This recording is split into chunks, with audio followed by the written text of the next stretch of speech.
Character এই পুরাটুক ওকে change করছে। তারপর এই জায়গা থেকে যেহেতু রেজিস্ট্যান্স ব্রেক করতে পারতেছে না, রেজিস্ট্যান্স ব্রেক, তখন মার্কেটটা কন্টিনিউ আমাদের ডাউনে যায়, বস ক্রিয়েট করে ডাউনে যায়, বস ক্রিয়েট করে।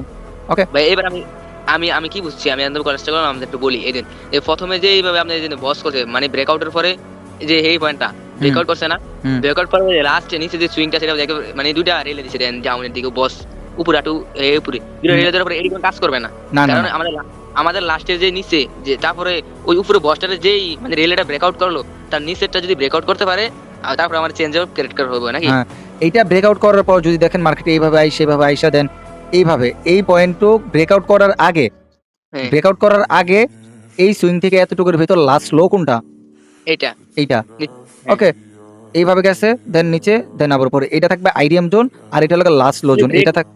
এটা থাকবে যদি চেঞ্জ অফ breakout ক্যারেক্টার।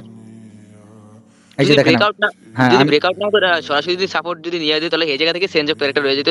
করতে হলে নিজের ওই যে প্রথমে যে বস দেখেন, প্রথমে বস তার হুম, নিচে যদি সাপোর্টটাকে যদি ব্রেকডাউন দিত, তাহলেও চেঞ্জ অফ ক্যারেক্টার হয়ে যেত নাকি? হ্যাঁ হ্যাঁ আপনার বর্তমানে এই যে দেখেন চেঞ্জ অফ ক্যারেক্টার আস্তে আস্তে উপরে শিফট হয়, আপনার আইডিয়াম উপরে শিফট হয়। এই যে দেখেন এই সুইং থেকে এতটুক এই এই জোনের ভেতর লাস্ট লো হুম, কোনটা? এইটা। এর তারপর উপরে লো এটা কোনটা? এইটা। এটা উপরে লোটা থাকবে, এগুলো আপনার ক্যান্ডেল স্টিক দিয়ে দেখাই দেবো, বাট এখন দেখানো সম্ভব না, কারণ এটা আলাদা আইডিএম আর আরেকটা ক্লাস আছে। ওকে, তো এইটা থাকবে আপনার আইডিএম জোন।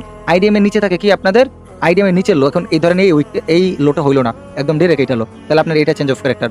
যেহেতু আপনার ব্রেকআউটের পর লাস্ট একটা লো আছে, আইডিএমও আছে, আপনার চেঞ্জ অফ ক্যারেক্টার এইটা। ওকে, তারপর এগিন আপে গেছে, ডাউনে আপে ডাউনে, এটা আপনার আইডিএম লেভেল। ওকে, আইডিএম লেভেল, তারপর এগিন আপে, দেন আবার ডাউনে, দেন আবার এগিন আপে, আবার ডাউনে। ওকে, তো এটা আমাদের কি আইডিএম লেভেল। এটা আমাদের এই যেহেতু এই জায়গা থেকে চেঞ্জ অফ ক্যারেক্টার করবে, বাট এই জায়গায় এখনো কোনো লো ক্রিয়েট হয়নি। এগুলো আমাদের আইডিএম লেভেল, মানে সুইং যেটা অরিজিনাল সুইং ওই জায়গায় আইডিএম হইব। এই জায়গায় তো আমরা বুঝবো না কোনটা অরিজিনাল সুইং, কারণ আমরা তো বুঝতে হলে ক্যান্ডেল দিয়ে বুঝতে হইব। ড্রাগ আমি ভাই সবাই বুঝাইতে পারবো। ওকে, ক্যান্ডেল দিয়ে আইডিএম বুঝিয়ে দিব ইনশাল্লাহ। ওকে, তারপর এই যে সুইং, দেন উপরে, দেন আবার নিচে, দেন আবার উপরে। ওকে, তো এই একটা জোনের ভিতর কি করতেছে, সে সাস্টেন করতেছে। ওকে, এই জোনের ভিতর সাপোর্ট রেজিস্ট্যান্স করে শেপ করতেছে। তো এই জোনের ভিতর যখন সে কি করলো, এই জায়গা থেকে চেঞ্জ অফ ক্যারেক্টার করলো না, তার মানে কি মার্কেট এখন আপশন। যখনই ব্রেকআউট করছে, তার সর্বোচ্চ লো কোনটা? সর্বোচ্চ লো আপনার এইটা। ওকে, সর্বোচ্চ লো এটা ব্রেকডাউন দিলে আমাদের কি চেঞ্জ অফ ক্যারেক্টার হয়ে যাবে, আর এটা থাকবে আইডিএম। আপনি চাইলে এটাও নিতে পারবেন, সমস্যা নেই, কারণ এটা আর এটার মধ্যে পার্থক্য এইটা হলো আমাদের মেন যেই পুল ব্যাক বা আমাদের যেই মুভটা বা ট্রেনটা, ওইটা আমাদের রিয়েল এটা, যেহেতু এটার ভিতরে এগুলা। ওকে, তাহলে রেঞ্জ হ্যাঁ, মানে এই রেঞ্জের ভিতরে এগুলা, তখন আমাদের এইটা চেঞ্জ অফ ক্যারেক্টার হবে না। কারণ হবে নিচেরটা কোনটা? এই নিচেরটা নিচেরটা। কারণ এগুলা কি এই রেঞ্জের ভেতর, যদি এটা এভাবে বাইরে এসে যাইতো তাইলে ধরতে পারতেন, সমস্যা না। বাট এটা আপনি আইডিএম লেভেল বা এগুলো আইডিএম লেভেল জোন হিসেবে ফাইন করতে পারবেন। ওকে, তারপর আমাদের আছে কি, এগুলো বোঝেন, তারপর আমি বুঝাইতেছি। আচ্ছা, চেঞ্জ অফ ক্যারেক্টার মানে আরও একবার একটা জিনিস ক্লিয়ার করে দিই, বুঝতে যদি অসুবিধা হয়। দেখেন একদম শর্টকাটে দেখাই। এই যে market up down, up down. এবার একটা রেঞ্জের ভিতরে মার্কেট লাইন, একটা রেঞ্জের ভিতরে দাঁড়ান আমি একদম মনে করেন শর্টকাটে বুঝাই দেবো। এই ডায়াগ্রাম বুঝলে ভাই আর আপনার ইয়া করা লাগবে না। আচ্ছা দেখেন এই ডায়াগ্রামটা কি বলছে, এই জায়গা থেকে আমাদের কি বস ক্রিয়েট হয়েছে, এর উপরে কি থাকে আমাদের বস।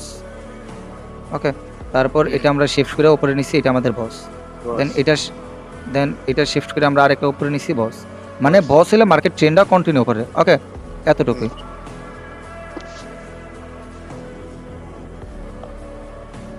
চাপ দিয়ে দেয়। এই যে এটা আরেকটা বস, দেন